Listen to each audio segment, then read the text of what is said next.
Hello and welcome to the Real Talk and Banter podcast, the movie podcast where we discuss and review films that are at least a decade old. I'm Omari Williams. And I'm Jay Richardson. And today we are discussing The Fox and the Hound, 1981 buddy drama animated film. This is our third animated film?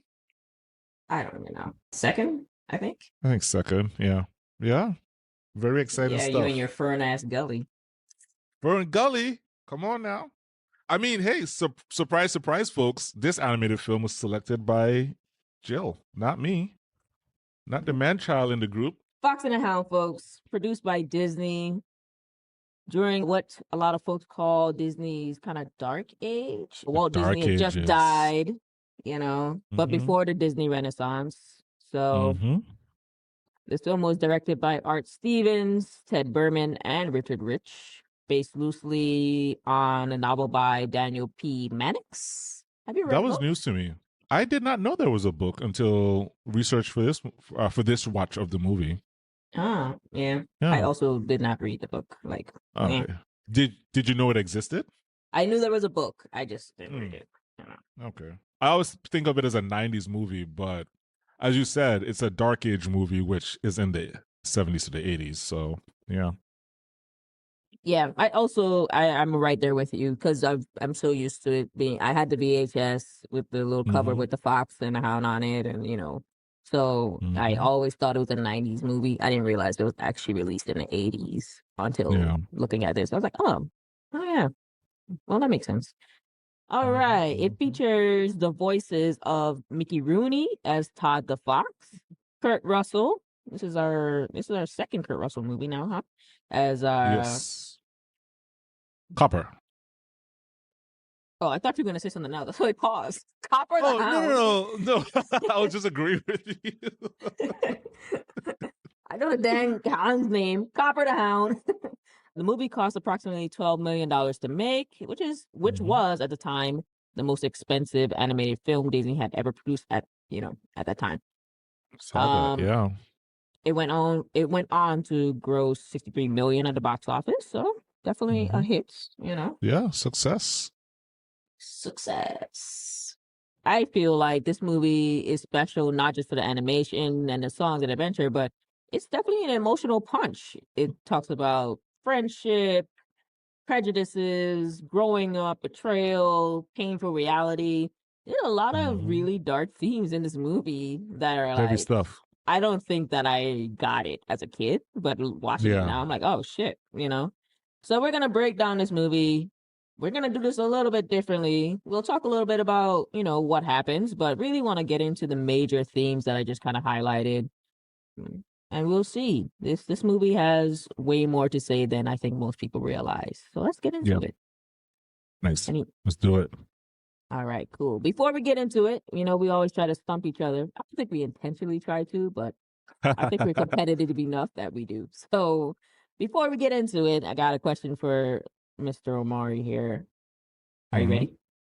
Yep, let's do it. So before becoming the director of films like Batman and Edward Scissorhands, which future Hollywood director worked as a young animator on The Fox and the Hound?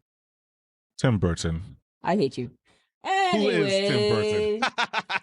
Anyway. No, well, okay. You gave it away Edward Scissorhands. I know that. I know. Yeah, that was tough. I know. That's what I was like. I don't want to I should have left it at Batman. You don't really associate Tim Burton and Disney, but he was there. I thought your trivia was gonna be to ask me what the Dark Age movies were for Disney. Yeah, so tell us the Dark Ages movies. No, I'm not saying that I can name them. I just thought that's what you were about to. I know a few. There's 8 that were released. So the Dark Ages we're talking about was an 18-year period from 1970 to 1988. Yep. Okay. So Fox and the Hound is a gimme. Robin Hood is on there. Hell yeah. Great movie. The Black Cauldron is on there, right? That's a great movie. Yeah. Is The Sword and the Stone in there? Sword and Stone is not there. Damn. But I love that movie. Oh, it's so good. I named 3 movies. Damn. You did. And one Oliver. Well, four. There's four movies I named, but I didn't count Fox and the House, so I named Oh, three on my okay. own. Yeah. Okay. Oliver and Company. Yes, Oliver and Company is there. So I have three more movies. What are the three that I'm missing? Meow. Meow. Who is that? There's a cat movie. What's a cat movie? Is there a cat movie? Aristocats. There we go. Fuck. That I kicked almost it forgot off in Aristocats. Come on now. 1970. Yeah. That's tough. That's such a good movie. That is a good Again, movie.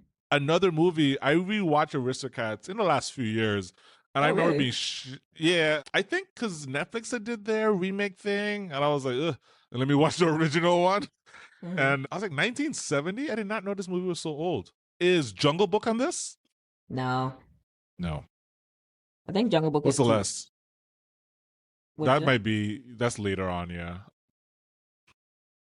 What? Oh, no, I mean earlier. I think I might have been in the 60s. What? Yeah, yeah, You have yeah. hints for other two? This one has a very depressing character. Hunchback of Notre Dame. No. Oh, damn. Okay, the main character really likes honey.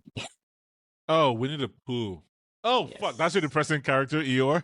Yeah, there you go. There you go. Damn, you went to the Hunchback of yeah. Notre Dame. I'm sorry. I'm sorry. I'm sorry. Oh, Jesus. Man's just It trying to is live his life. You're like, he's I depressed. know. I love him. It's really sad though. Damn. Oh my God. Yeah, Oh The my Many gosh. Adventures of Winnie the Pooh, 1977. Just to wrap it up, we have The Rescuers, also in The 1977. Rescuers. That's crazy The, because the Rescuers Down Under is in the Renaissance. What? Anyway, mhm. Then we have The Great Mouse Detective to round it out in 1986. Great All right. Okay, let's go ahead. Let's do this thing. So, for those of you who have not watched The Fox and the Hound, this is a, let's see. I would say it's definitely dark. Like, well, like we've already been hitting it. There's a lot of dark themes here. There is. There It is. starts out with this mother fox with her baby fox in her mouth, and she's essentially running for her life. They always trying to kill off the mother. I don't know why. Classic Disney. Classic Disney. Death Like, of a mother. Death of the mother. That's tragedy. I don't know. But yeah, so she's been hunted. She decides to hide her baby. And she decides to hide her baby and run off, I guess, to try to, distract the hunters. They get her, unfortunately. You don't see it on TV, but, Yeah. it's insinuated. There's a gunshot and, she don't appear again. So we assume she got. Oh.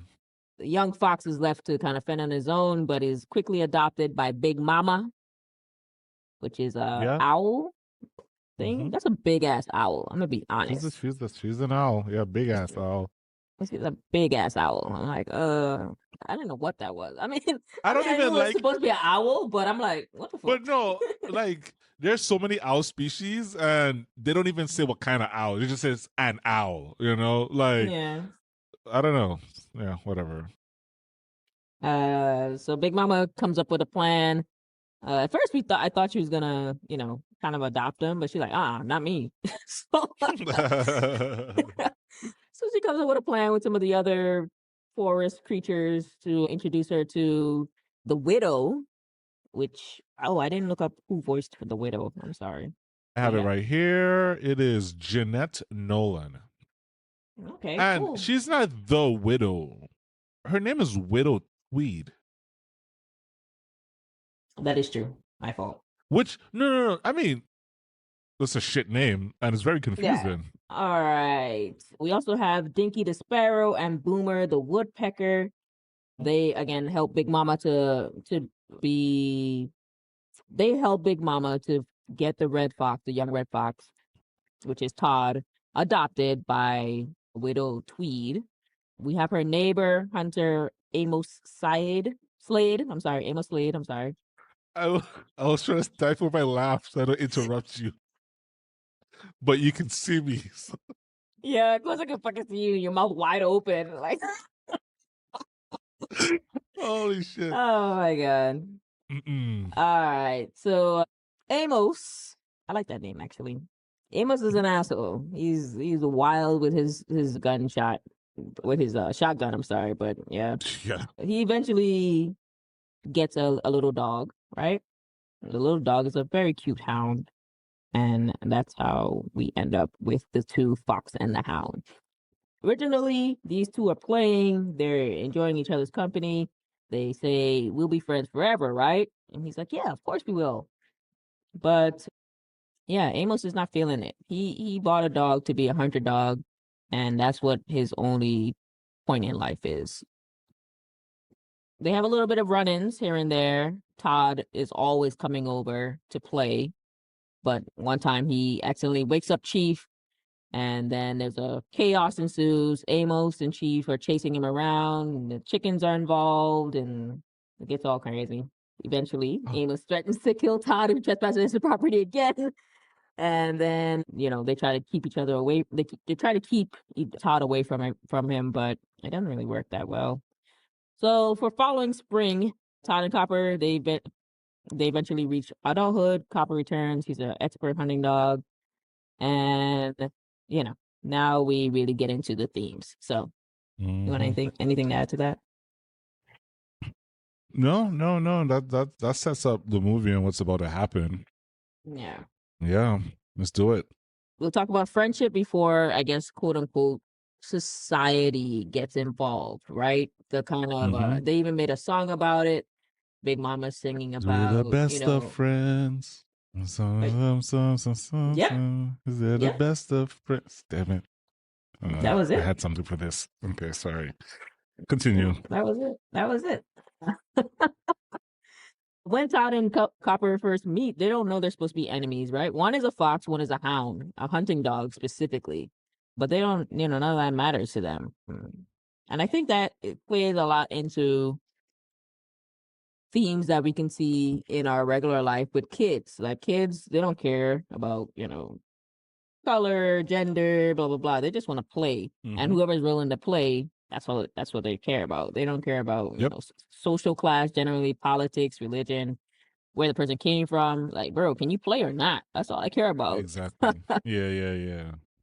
So Todd sees another animal who wants to play. Copper sees another animal who wants to be his friend, and that's kind of it. One thing I noticed while I was rewatching this movie is just kind of they don't really become friends because they necessarily have something in common. They just became friends because they're lonely. Todd is an orphan. Copper is just a puppy trying to find his place, and they're both just looking for connections, right? So, do you think that Todd and Copper would have remained friends forever if Amos had never entered the picture? Like, would nature eventually take over, or will nurture be, win this one? What do you think? Were they destined to end up on opposite sides? The movie would have you believe that Big Mama does give that whole education or elimination speech to Todd when Copper leaves for his hunting trip. No, I think if they grew up together and were able to maintain that connection that they developed over however many months, I think they would have remained friends. I agree. I think so. Yeah. I don't think that they both were just like kind of sweethearts. They weren't like natural exactly assholes. Yeah. It wasn't until Copper went away for the hunting trip and he really dove into the role of I'm a hunting dog and I'm supposed to hunt things, that he kind of came back and was kind of a little bit more aggressive. But initially he wasn't like that at all. I don't know. It's kind of sad. Interesting. So are you blaming? Are we saying Copper's the reason why the friction in the friendship happened? They wanting Todd. Ooh, I have some notes on Todd. On this rewatch, I have some notes on Todd. I would say Todd was severely naive, but he didn't grow up, having to really as a prey or anything. Like he didn't even get hunted, so he's a little bit protected. Yes. So he was just kind of living in la la land of like everything is great, and that's just not what it really was. I don't know. I hear what you're saying, and that works too. Just after like rewatching this movie and just like more closely examining their friendships and the relationship, Todd's a little toxic, man. He is. Oh He my really god. is. I can I can build my case now or wait save it for later. You just let me know. But I have that Todd's a little toxic. 100%. Okay, let's talk about it. Give me the toxicity of Todd. I feel like Todd, yes, I hear everything you're saying, the naivete and the optimism and all that stuff. Todd also is not good about respecting boundaries, right? Mm, He living in his sheltered life does not have the best instincts. Yet, mm, whenever someone with better instincts gives him advice or tells him to do or not to do something, he doesn't listen to them, right? When he went over, he got Copper in trouble. Like, he got Copper in trouble several times. And Copper's like, yeah, man, they got me on the leash. I can't come out no more or whatever. And no, first, backing it up. First, he got in trouble and they didn't tie him up. And Todd was like, "Come on, man, fuck them. Like, let's go play." And he made Copper. He encouraged. He didn't make him. He encouraged Copper to sneak out when he wasn't supposed to. Now he gets tied up. So Todd's like, "Fuck it, we'll play here." And Copper's like, I mean, I don't know. Like, we don't want to wake up Chief. Todd's like, fuck Chief. mm. Who gives a shit? And he goes in and he antagonizes Chief. Listen, man, Todd is a toxic friend. I'm not saying he's a bad or a terrible friend or you wouldn't even want to be friends with him. He has toxic tendencies, right? They became glaring when he met Vixie, right? And my guy went from, gosh, she bad to fuck that hoe to I love you in moments. In moments. Listen to me. Todd crashed out. I did not remember Todd having a crash out. He crashed out when he couldn't catch that fish and he started laughing at him. He called her a silly, empty headed female and like He did. stormed off. Like, He yo, this guy, I'm sorry, man. Todd is a little toxic. Yeah, okay, I agree. I'm not saying Todd was the best. Todd wasn't the best, but I also attribute it to him being young and being sheltered, and I give some grace for that. Sure. But yes, he should have listened on several occasions. Several.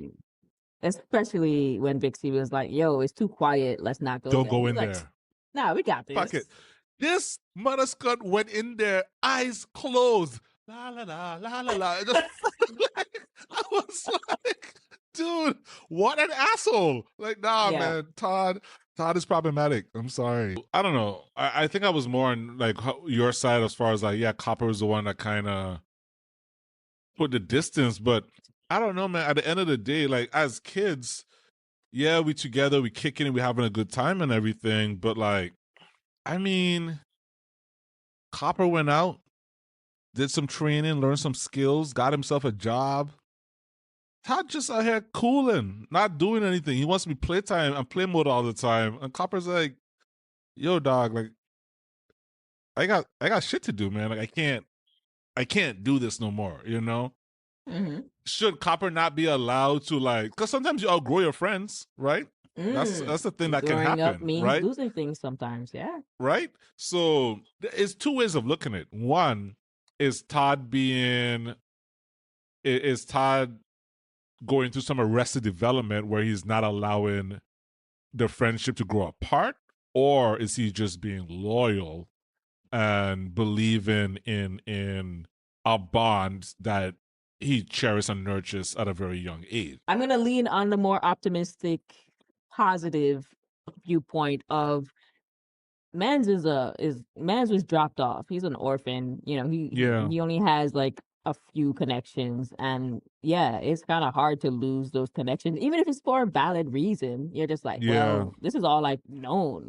Like it's so interesting watching these movies. I love that we do this. I'll be honest. There's certain movies where I just love that we do this because I don't know if I'd watch The Fox and the Hound from a perspective of trying to review it. Like I always watch it from the point of just I enjoy it, but It's a to feel sit good and movie. watch it, yeah, it's a feel good movie. But to sit and watch it from this other perspective of like reviewing it, I have to like stop and think outside of just I enjoy this movie, but what else is it telling me? And I think it's a lovely coming of age story with really nice really nice themes that aren't like overbearing or crazy, but that's there. Hmm. And as you get older, you really, really see it. So Yeah. I think you hit the nail on the head. When they're young, the world is simple, but as they grow up, responsibilities enter the picture, especially for Copper.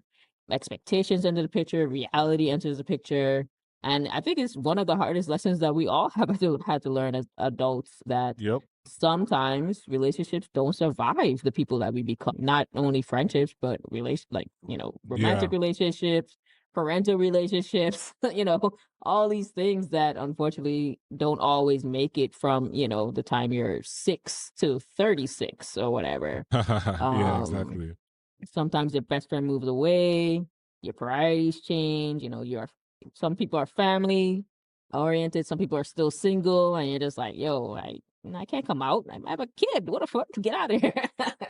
Yeah, no, I Sometimes life mean, pushes you in different I directions. was just going to comment on you saying, calling it a coming of age story. And I never even thought of it that way because I keep fixating the title of the movie is The Fox and the Hound. The movie could have been called The Fox, though, right? This Todd is the main character of this story, you Mm-hmm. know?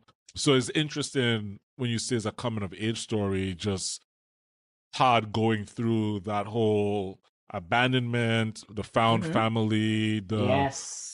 friendship, the Yep. that friendship being threatened. Well, before even being threatened, the distance, right, being thrown into the friendship, into that relationship, and him never wavering and just being like, "Oh shit, Copper's back. That's my dog. Copper's back." And everyone else is like, "Well, hold on now. Copper's gonna be a little different." He's like, "Nah, man, that's Copper," you know. And so him having just that confidence and just the nostalgia that we have watching this movie, Todd has that nostalgia for that friendship, right? Where he's like, it's Copper. That's all that matters, right? And then him getting put out of the house and having to go his own way. It's like all of that stuff is so coming of age story. I've never thought of this movie that way, but that is Yeah. precisely what it is. So A that's 100%. interesting. That Yeah. is childhood Yeah. to adulthood right Yep, there. yep, yep. Hey, when he had to defend his woman, I know we're gonna talk about the end later, but even when, because at first I was like, I was talking shit about Copper, and then when Copper, not Copper, I'm sorry, I was talking shit about Todd, and then when Todd had to stand up to Copper to defend his woman, I was like, Yeah, okay, he Todd, burned his teeth. He's I like, see you, hey, big dog, hey. I He's like, see you. I hey, was like, all I right. could do some shit too. You want I to said, growl? I Todd could can growl scrap. too. I said Todd can scrap. All right. I don't know Yeah. where he learned that shit, but he was Yeah. ready. He Yeah, was yeah, yeah. ready. So yeah, that's cool. I always kind of think about like, how the hell did you and I become friends? Because I don't know. I have Like, a hard time placing that too. I don't know either. This is yeah, I hilarious. don't We've never talked know. about it, but I have no fucking idea. What I do Yeah. know, the closest I can get is that definitely in seventh grade, because we both started confirmation class at that point in Yeah. time. Yeah. But like, I don't know before then what was happening. And I don't know, all right, once we're in confirmation class, I'm not sure that there's not an inciting moment I can remember where it was like, Right. oh, we're best friends. You know, like Right, right, right. I didn't like give you my no, cookies and now we're yeah, friends forever. Like, I don't know what the fuck happened because there's I, other people in confirmation that I don't talk to at all. Like, yeah, yeah, yeah, yeah, nothing yeah. wrong with them. Love them all. No, We just don't have that vibe. So it's just like, I can't pinpoint the I have reason no. I've or tried too over the years. incident that happened where we're like, oh, this is my guy. Like, I don't know. I All right, let's get back to the let's get to back the movie. to the movie here. It's funny how these. I wonder if all these cartoons are gonna be like fucking therapy sessions. Damn near. I think Just they are. Like it really I yeah, think these cartoons are really for adults, but like obviously it's yeah, packaged for children, but you yeah. don't have the I don't want to say all children because all children are in different stages of life for whatever reason, but Yeah, yeah, yeah. a majority of children don't have the purview to really understand this. So it's Well, either it's packaged for adults or it's like a warning for children of like, hey, this is what could happen.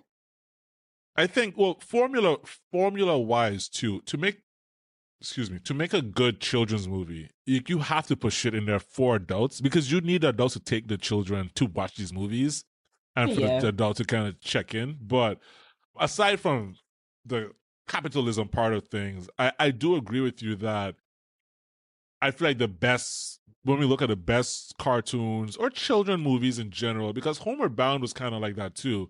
That's why I keep thinking we did more than one animated Animation. movie because we Yeah. did Homeward Bound, which is another children's movie. You got to put some stuff in there. If these kids aren't learning stuff, then what are we doing? I All right. know. So Yeah. so we're kind of going into it. So I'll just follow it up. So the following spring, once Todd and Copper reach adulthood, Copper is now this big dog, hunting dog. Todd is still himself. He thinks they're still cool. Todd comes over. He wants to see Copper. This is the first time he's seen him since last spring when he went away. Copper is pretty much saying, "Hey, yo, I mean, good to see you, but yo, we can't do this." Todd's like, "What are you talking about, bro? I got this. I can outfox Chief." Chief, of course, hears him, wakes up, starts chasing. Amos apparently doesn't sleep. Also wakes up, shotgun in his hand.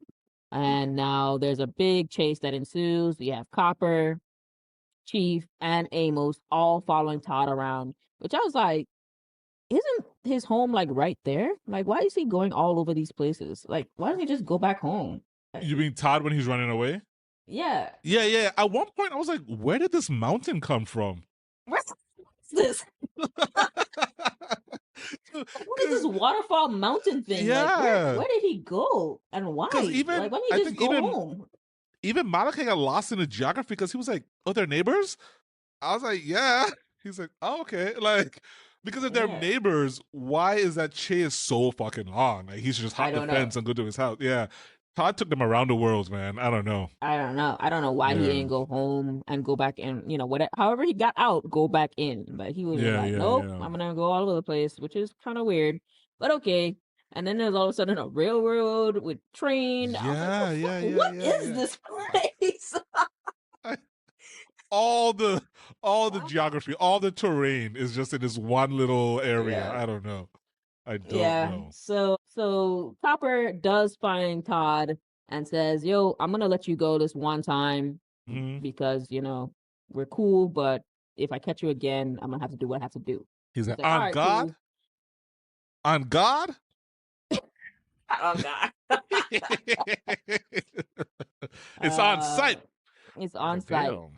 Todd takes it, tries to run away. Fortunately, Chief catches him this time on a railroad track. There's an oncoming train out of nowhere for some reason that is coming on the same track. Todd ducks. Chief gets hit/jumps. I don't really know. Obliterated. He should have died. That's what I said. I was like, so I assumed that he jumped, and that's what happened. But they're saying like online that no, the train hit him and knocked him over. Yeah. I'm like, well, if the train fucking hit him, then he's dead. Doesn't exist. I mean, let's be honest. I know, right? That's the train would have obliterated him. But let's say, okay, no, he jumped. That fall would have killed him too. I'm sorry. I mean, that was pretty high up. I felt like it was high up, but I felt like the chances of survival is better to jump than to let he's surviving with several broken bones to die in a few days, like in his fucking owner's house. Like, I mean, no injuries. Yeah, man. Like, I don't know. Like, where's the nearest vet? I don't know. I guess he did go to a vet. Oh, he had someone come to the house? Someone came to the house. Yeah. I don't know how exactly he got wrapped up like that with the cast or, Yeah, I think someone had came to the house. Yeah. It's kind of hard to tell where everything is. But either way, Copper sees this, looks up at Todd. He's a little enraged because his buddy, Chief, even though they weren't really close, almost died, whatever happened. You think they weren't really close? Chief kind of hated him. So Chief didn't hate him. Chief hated him. Chief didn't hate him. Nah, man. He became the big dog. Chief hated him. Come on now. I guess it's how it feels to be a big dog. I'm a long way from that breakup. No? I was letting you go. I mean, I'm not gonna say that word on the pod, so. Okay. All right. Anyway, no, but Chief was like a mentor to him, so I just think that, he was just like he was trying to little bro Copper, and Copper was like, nah, Unc. He kind of, but I don't think he hated him. And they spent like all that time alone on that trip and stuff. No, I think he looked at Chief as a mentor, and Chief was just kind of annoyed at his fucking kid. But that's all it was. Yeah. Sure. I think he looked up to Chief as a mentor. I think, and Chief hated him, but it's Okay. cool. Either way. That's possible, yeah. Oh Um. man. So Widow Tweed realizes that Todd is no longer safe with her. Todd doesn't stay where he's supposed to be, so she picks him up, takes him to a game reserve, and drops him off. Because he'll be safer Uh, there. I love that, bro. I was like, isn't he just safer in your yard? Like, not He only will he is, have to fight other hunters, but also, yeah. the one hunter that really wants him, then other Well, okay. hunters or people, So places, things. hunting is illegal there. So That's in what I her thought as well. mind, yeah, no, it's because it Yeah. did say game preserve, no hunting. So Amos was doing what the fuck he wanted. So okay, Yeah. other hunters, if they followed the rules, were out of the question. However, this is a Animals. fully domesticated fox. That's why I say he's not going to survive. He was going to be dead by the end of the week. 100%. That Yeah. was reckless for her to just drop him off there. Yeah. I think there is a way to reintroduce animals to the wild. She had to like bring him out there a few times or something. I don't know what the process is, but there's a way. But I know it's not just taking the freaking pet fox you've had for the last 15 months in your house and just saying bye. So let's talk about the scene, which you already kind of delved into. Widow Tweed taking Todd into the forest. She gave him zero chance of actually surviving. But let's take that out of the scenario. Let's assume this man is just adaptable. I feel that this is probably one of the saddest Disney scenes that's animated. I shed some tears, as she was singing and as she was driving and singing and talking about, how they found each other and, how she had to let him go. Not because, she didn't love him, but because she loved him so much, she was like, I have to protect you in some way. And I know that, being right next door to this maniac isn't going to, put you in the best spot. So she kind of sacrifices her own happiness because she's lonely. I assume her name is Widow because her husband is dead or died at this point. So she kind of sacrificed her own happiness for his survival. As a kid, I think you just see a woman dropping off a fox. You're like, what the hell? But as an adult, yeah. you see somebody like making an impossible decision. And of course, it took me back to my own impossible decision with my own dog who is suffering right now from kidney disease and stuff. And I'm like, what do you do here? Like, what is too much? When, it's sad because Todd is looking up at her like, oh, we're going for a ride? Oh, yeah. He was happy as hell. She didn't even say anything to him, man. Yeah, I'm like, and I thought about that. I was like, does he understand English? Because why didn't she say something? Like, they never really, like, does he understand her or not? I couldn't really tell. I thought he did.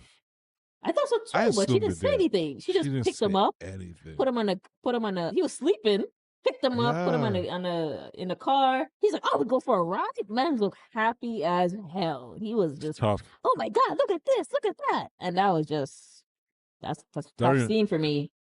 That reminds me when I did something similar to my ferret. I had a ferret in college. You let your ferret go? I considered it. We took him to a shelter though. Oh, okay. Yeah. And then because me and my roommate, we had this ferret. It was an albino ferret. His name was Malcolm Jamal Warner X. There's a lot going on. That's the blackest blackety black name I've ever fucking heard. He was super white with these red devilish eyes. He may have been a spawn of the devil. Jordan fucking pussed out and didn't want to go, so I had to be the one to take Malcolm to the pound, to the shelter. And we got our friend. She came and picked me up. And Malcolm was the fucking sweetest he had ever been in all freaking, I don't know. We had him for like 3 to 6 months. I can't remember how long we had him. He was so sweet in my lap, just kind of curled up, just like, hey, what's up? I was like, I'm about to give you away forever, dog. What? It was a dumb friends league. I don't think they killed animals there, right? I don't know. Probably not. But I mean, it has been 20 years. So. Well, now, but rest in peace, Malcolm. Shout out to Malcolm. We get the saddest song maybe ever. Goodbye May Seem Forever, which is just it just pulls at the heartstrings. You got to be made of stone to not feel it. Yeah. But I don't know. Oh, that one is a hard one. Do you keep him and keep him like it's especially contained, which was her concern. She's like, well, he doesn't get to like play and be himself, or do you like let him go in a forest, which is a reserve, which should have protected him. Yeah. But Amos doesn't give a shit, so that's a different story. I would have kept him and just strapped up if Amos came towards my property and was putting him down. This is true. I don't know Yeah. why, because she obviously could handle a weapon. Oh, she She. did. Yeah. So Yeah. I She don't know was why she scrappy. didn't like, yo, you cross my boundary, I will shoot because you're trespassing at this point. Yeah. So I don't know. But in the just looking at the options that were given in the movie, keep him or drop him off. Boy, man, I was keeping him, man. First of all, like it's probably because of this movie. I feel like I like grew up obsessed with foxes. I think foxes are so fucking cool. They're gorgeous. Just to be able to say I have a pet fox, I'm not fucking getting rid of that. He's not killing or hurting anyone. Fuck you, I'm keeping that thing. What would you have done? I think that's I probably would have kept him. Yeah. Yeah, yeah. Yeah. We all had to fight. That's all. I mean, as far as we know, and we know this from the movie, but Todd didn't hurt anyone. He wasn't going after the chickens or anything. So it's like, nah, man. No, in real life, that fox was taking those chickens every night. So we probably would have Definitely. had to get rid of his ass. Ain't no way you have a pet fox and he's just out here cooling, eating fucking kibbles and bits. Okay, he out here hunting at nighttime. So, but in this universe, no, I was keeping him. I was keeping him 100%. Yeah, I was keeping him.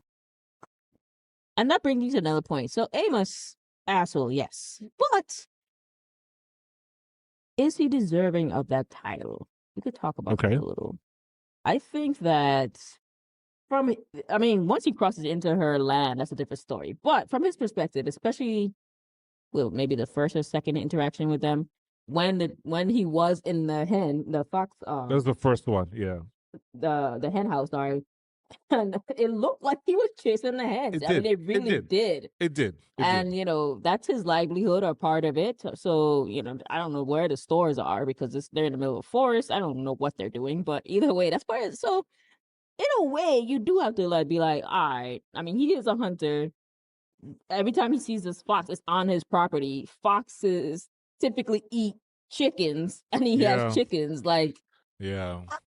you know, Because you're not gonna be maybe he's like not that bad.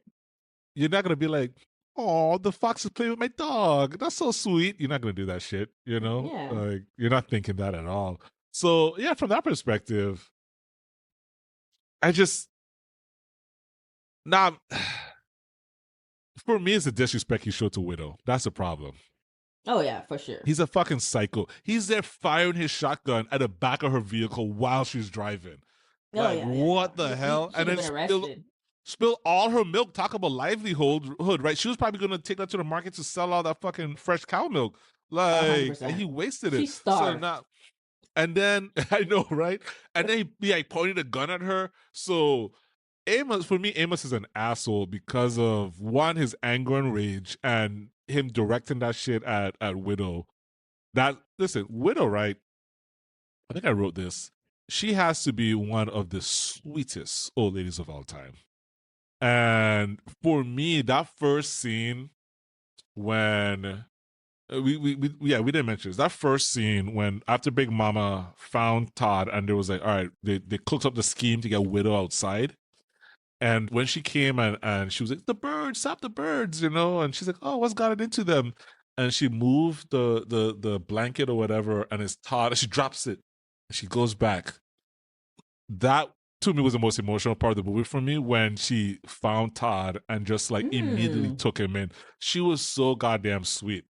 And I don't know, that moment was very, very touching for me when she took him in, and I was like, all right, yeah, the movie's about to begin. This is Todd safe. He's in a good home. This woman is the best place. So yeah, so Amos getting up in her face shortly after that. Nah, man, Amos gotta go.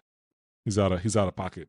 So in this reserve, we have Todd who's struggling in life. He doesn't know what the hell he's doing. He's been kept his entire life. He has a badger, a porcupine, kind of takes after him a little bit. But then he meets this sexy fox I know. Why did they make Like, Vixie so sexy? Like, I don't it's a know. I mean, her cartoon name is fox. Vixie. Yeah, I guess. I was just like, yo, tone it down, Yeah. animators. No, they're trying to. I think they're trying to be like distinct of like this is a lady, this is a dude type thing. You know. I feel like they were trying to be like, hey, can we make a fox that dudes don't want to fuck? I feel like that's what they were trying to do. It was Oh my way too god. much. It was Oh way my too much. god. It was way too Okay. much. I'm just saying. Okay. All All right. right. All right.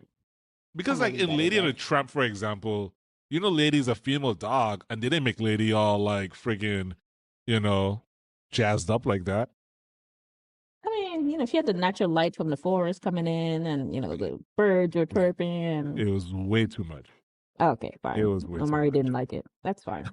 Anyways, he meets her, immediately falls in love, crashes out because he realized he's not really a real fox. To be honest, he's Oh just kind of God, like a it was pet funny. dog. All right, so they're doing their thing, and here comes Amos and Copper again. Amos decides that he's going to trespass on the reserve, even though it's supposed to be no hunting. And we have another chase, which reaches the climax of provoking a grizzly bear attack.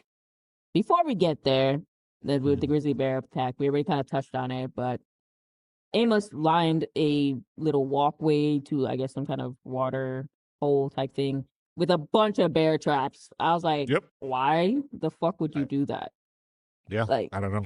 who catches a fox like that? Like, what? But whatever.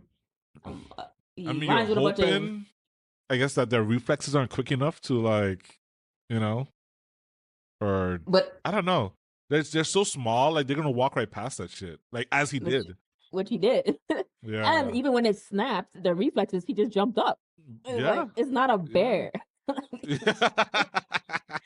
So it's just like, okay, well, whatever. So yeah, that I felt that was ridiculous. But okay, he really had a hard on for Todd. Like he really I wanted this mean, fucking fox.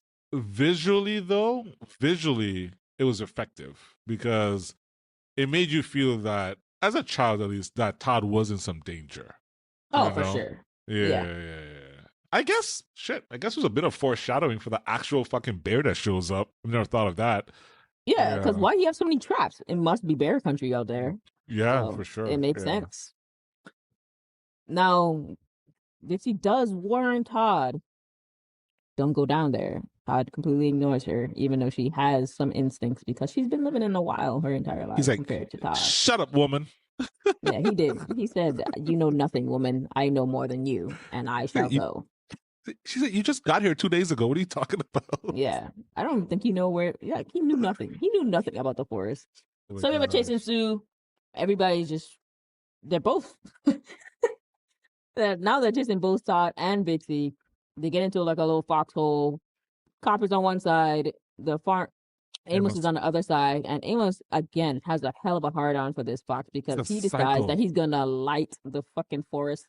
The fox was on fire to try to get them out, but I'm like, this man almost burned down the whole reserve just for a fox. Hey, what's his name?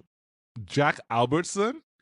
He was locked in. He was locked in as Amos for this role. He just the voice acting, and he's like, oh, we got him now, Copper. There's only one way out. I was like, God damn, dude. Like, is this worth it? Like, is this worth it?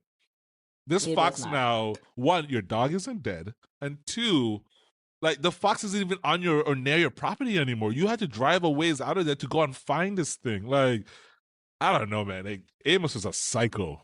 Oh my gosh. He was fixated. He was like, I'm gonna get you. And he tried. Luckily, Todd got brave and decided that he's gonna push past the burning bush, which was interesting. I don't know how he didn't, catch on fire as well, but okay, maybe. Hey.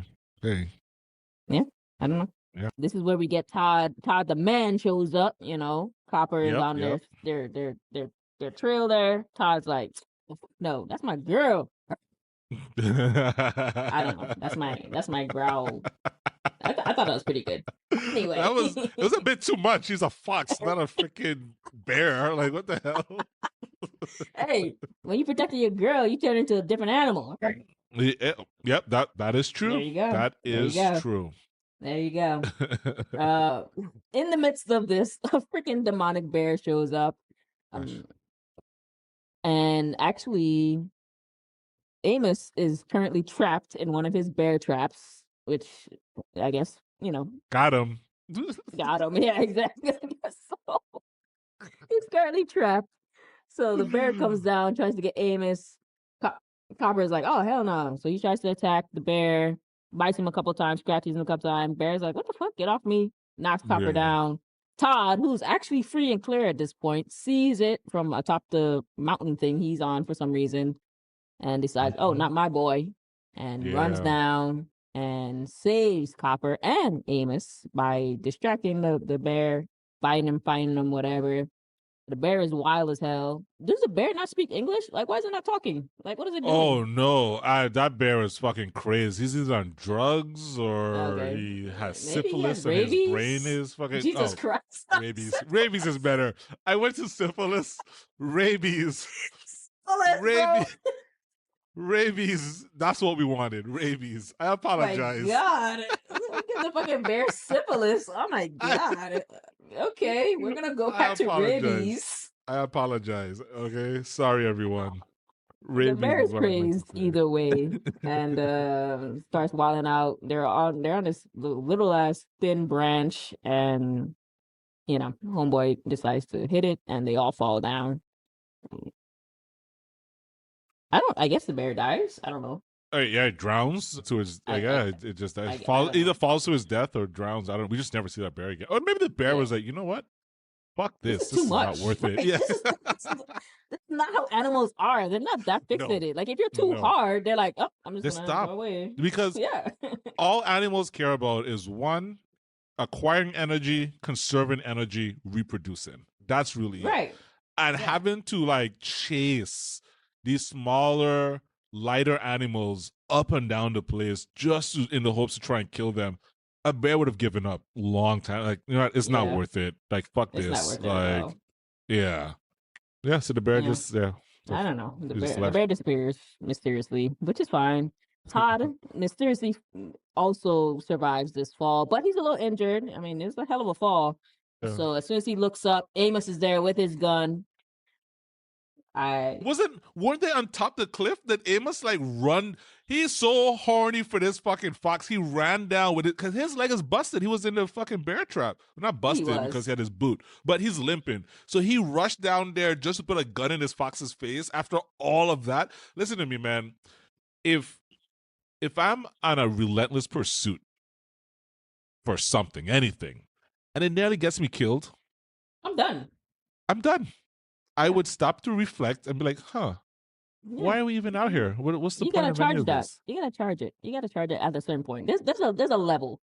Like a crazed bear, being eye to eye with a crazed bear is that and level surviving? Of like, you know what? Let me just go home. This is a good time for me to go home. And then you survive because your dog, and then that same fox you were hunting comes. Listen, Amos has some problems. I will say this though. I have in my notes, Copper's a good dog. All right. Copper's the man. Copper could have booked it out of there, and Copper was like, nah, you're not taking my guy. And Copper stood up to this bear and fought this thing off like as best as he could. That was good shit. That was good. Yeah. And we see Copper step in again. So again, Todd looks up, staring down the barrel of a shotgun, and Copper walks over slowly and, sits down in front of him and says, nah, not my guy. He just saved us. Like, let it go. Let it go, old man. Come on now. Come on. No, come on. I guess he sees he says, hey, Copper move. And, he's like, no, I'm just going to stand here. Amos finally understands that Todd saves his life and decides to spare Todd. Lowers his rifle and just leaves. Todd and Copper kind of look at each other one more time and smile. And then, So we go into one more theme here, which is the ending isn't necessarily like your typical happy. Usually at the end, the friends get together or the relationship survives or whatever, but it's not. It's a peaceful ending, but there's a Yeah. difference. Like Todd and Copper, they're not best friends anymore. Todd is still a fox, Copper is still a dog. They don't run off together, they don't fix everything. They just choose not to kill each other, which is cool. But Yeah. yeah. I agree with you. Did you I like don't that think ending? Did you prefer be like uh best friends after that, or no, I think the ending is perfectly fine. It's realistic. Not too realistic to make you all sad and stuff, I guess. But as a child, so Malachi thinks that they're still friends based on that ending. Like Malachi's like, no, they're still friends. He believes that they're still friends. Which I wonder if that's what most children think, or if not. I feel like I thought that as a kid that oh yeah, they're still cool, you know? And I guess they are cool, but they're not kicking it like that anymore, right? right, 100. Yeah, so I think the ending is fine. I don't have any problems with the ending. I don't think I think it would have been a little unreal. Too much happened. Like they all almost died, because of this bear and because of this unrelenting pursuit and all this stuff. So like it would have been way more jarring if after all the almost as jarring as as Widow wrapping up Amos's foot. But if everybody was just all kumbaya, just like playing in the yard and stuff, hanging out, it'd have been so unreal. I think it would have undone the whole movie if they didn't end it like that. Okay. So I'm good. What do you feel otherwise, or what did you think? I think that I agree. When I was a kid, I probably thought that they were like friends, but yeah, Mm-hmm. now you understand that they just live, you know, where they're not Mm-hmm. hurting each other. I Yeah, mean, yeah, I assume maybe Todd will pop by every once in a while, but he has yeah, his own family now, or a yeah. situation in the forest. It's okay. Like They, I they like might I grab they think might grab a bear every once in a while, but Yeah. Like if he pops over to visit Widow, like I don't think it's not on site anymore, right? Like that yeah, energy isn't there. But it's like, oh hey Todd, hey Copper, how you been? Oh yeah, the wife is good and da da da. All right, well good to yeah, see you. yeah, We should yeah, catch up sometime, and then they never yeah. fucking do, Never happens. because Never happens. Yep. yeah. I think that's where they're at. They have like an adult Yeah. relationship now. Yeah. So yeah. All right. All right, bro. Anything else? Nah, that was everything I had for that. Uh, Still a great watch. Still a great watch. Still a fun movie. Even with me poking fun at it and all that stuff. Like I still think this is a great movie. I think it's awesome. It's fun and it's timeless. It is. I think it's one of the most underrated films. Like you don't really hear about it, but it's like so good. I don't No, you know. don't. Yeah, but if you come across someone who's seen it, they're like, oh yeah, Fox and the Hound. Yeah. But outside of that, yeah, I don't know. All right, let's rate this thing. All right. For any newcomers, we rate our Fucking movies Quagmire. All based. right.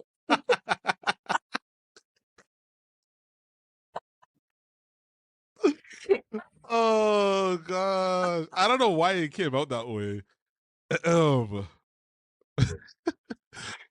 For any newcomers, we rate our movies based on 5 categories: plot and writing, acting, casting, production, cinematography, music and sound, and cultural impact. Everything is rated on a scale of 1 to 10. Jill, plot and writing, what you got? All right. For plot and writing, I mean, it's a simple story, but again, a lot of surprisingly mature themes that I really didn't understand till now. So I give it a Mm, solid 7. nice. I gave it an 8. Always just like a Okay. little higher on these things, and it's funny. But we're never like Yeah. far away. Which I always view that as like it's the same damn thing, to be honest. Like a Yeah, 7 or an correct. 8 is Because like whatever. it's not that far away. Yeah, it's Yeah. not. Now if I'm like 2 and you're like 10, now we have a different conversation. Whoa, yeah.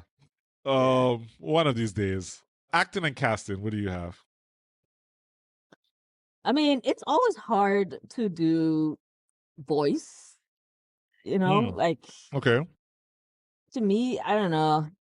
Like I think they did all right. I mean, I Oh, don't so okay, so you don't. I don't want to say value. That's not right, but yeah, you don't value voice actors as much as if you're watching a action acting. um, I don't yeah, I don't want to say not I know value value because is there's tough. I can't find a better for lack there's of a a lot better of word. value and I think expertise and talent that goes into voice acting. Mm, But I still do find it a little bit more difficult to judge versus like seeing a character, not only their voice but their facial expressions and all that stuff. I mean, they tried to put it mm, across with like the animation, but so yeah, I give it a 5. a 5. Okay, I actually have a 7 on that one. Ooh. Yeah, I like almost all the acting. I I like think, Alberston a lot for Amos. I like yeah, his I think voice. he crushed it. Yeah. I'll tell you who all I really enjoyed. Pearl Bailey crushed it. Pearl Bailey as Big Mama. Janet Nolan as Widow Tweed was really good. And Kurt Russell as Copper was fine. He didn't do a lot. He didn't have a lot of lines. I think Corey Feldman as young Copper and Keith Mitchell as young Todd did really well.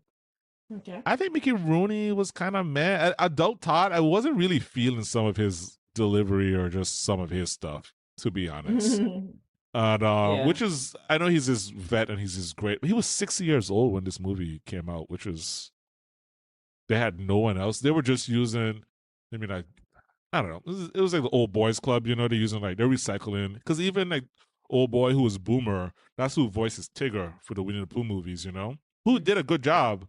But they're just like recycling people and stuff, you know. They're not Yeah. really going out there and finding like talented people outside of their network often at this time. So anyway, so I have it at a 7 though, despite me not really caring for Mickey Rooney's performance. It wasn't Yeah. bad. It was just I thought it was worse than all the others, and I thought the young versions was a little more impactful for me. But regardless, Cool. I have a 7. I have a 7. Yeah. As soon as Pearl Bailey started talking, I was like, "Oh, that's a black lady." Oh yeah.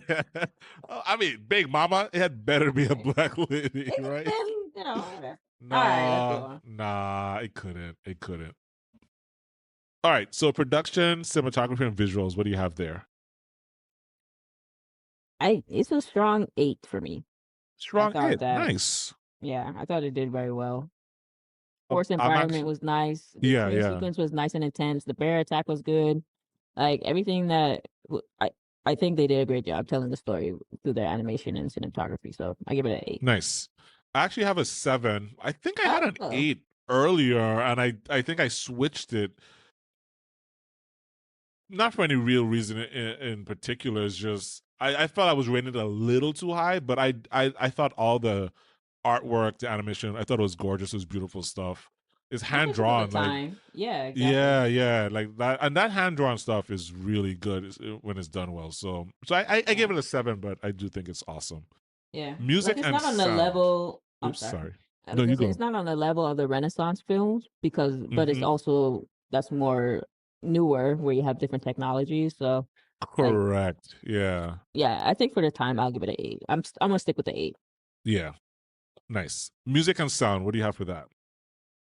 Music and sound, I love the music throughout the whole movie, not just It's like great. the actual songs, but the everything was just the No, yeah, the background score, the music, film the score is score, yeah, it perfect. was Yeah. just completely like the only thing is even though I love the songs, like I couldn't sing along. I couldn't remember like any of the lyrics and I'm like Yeah, only the first one were the best of friends. I was able to kind of like sing along a little bit with that one. It was coming back to yeah, me at the time, but the rest of them, no, it's not as memorable like Hakuna as Matata, yeah, yeah. yeah, yeah, So for that, I'll give it an 8, just because of the sing along quality is a little bit lackluster for me.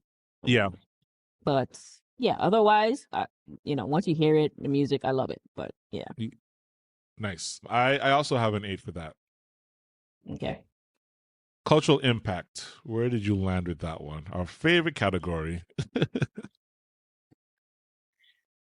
Yeah, so I think you hit the nail on the head earlier when you said once you talk to somebody who's seen it, they're like, "Oh yeah, for sure." But I don't think it has the same reach as like the Lion Kings, the Beauty and the Beast, even the other movies around that time, the Aristocrats, like Oh yeah.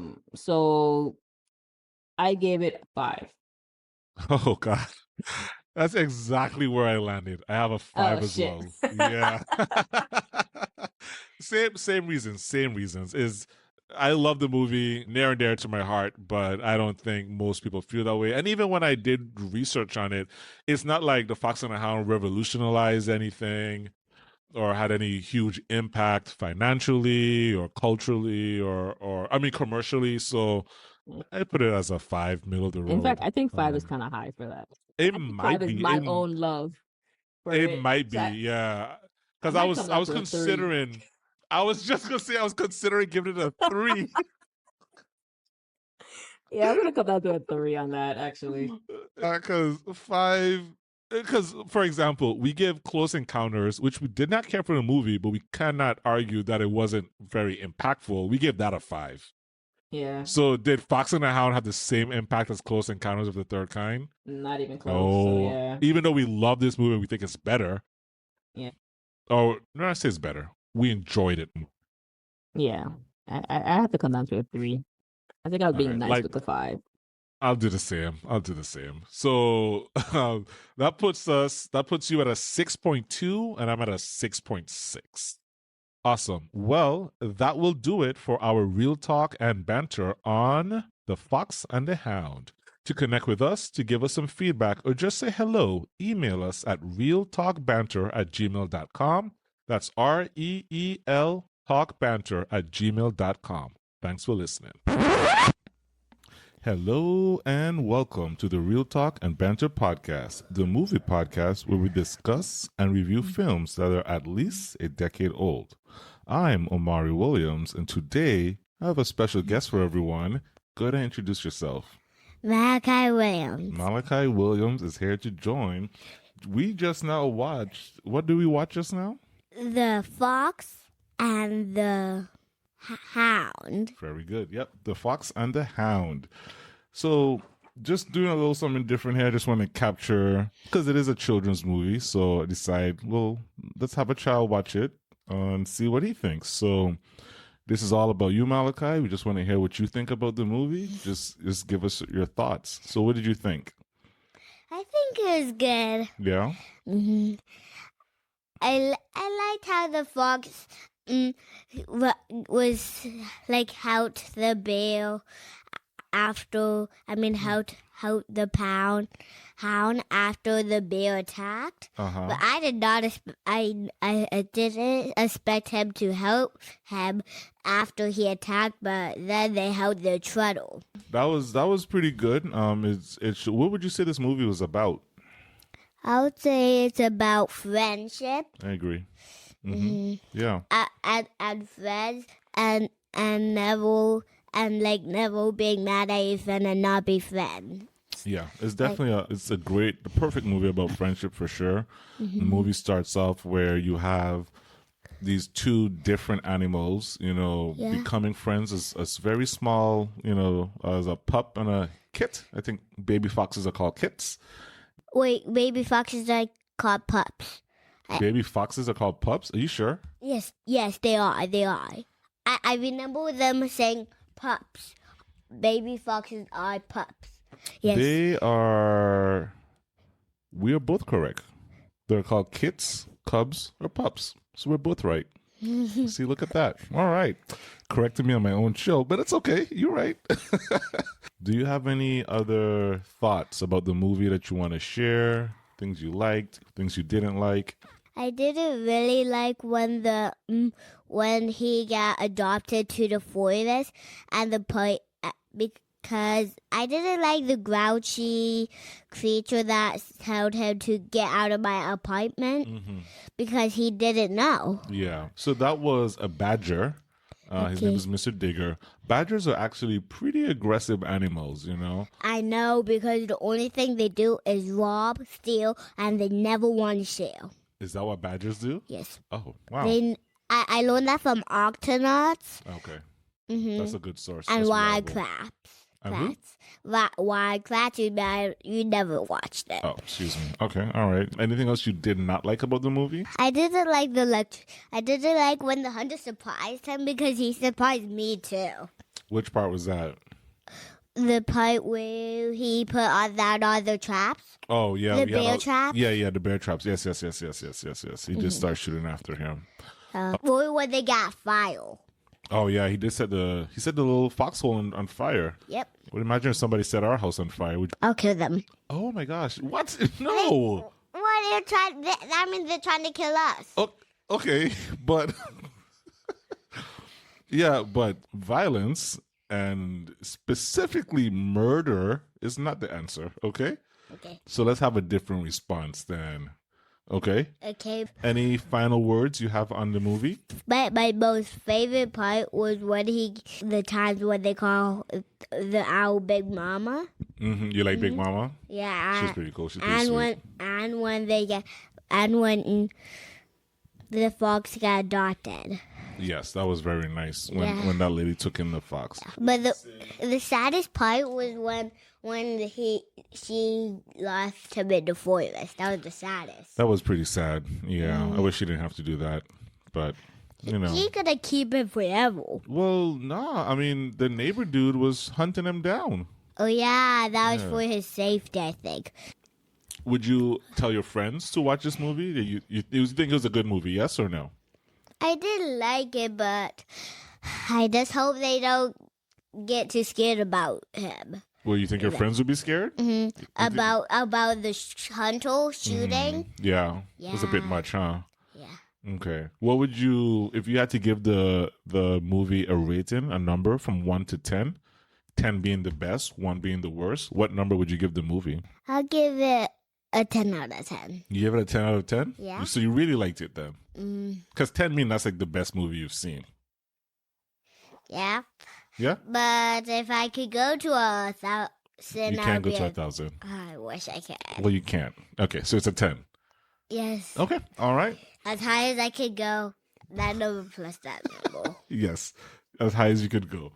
All right, well, you heard it here first. You got some real talk, some kid talk, some child talk, Malachi talk. We'll figure it out. You could just call it Malachi talk. Malachi talk? Okay.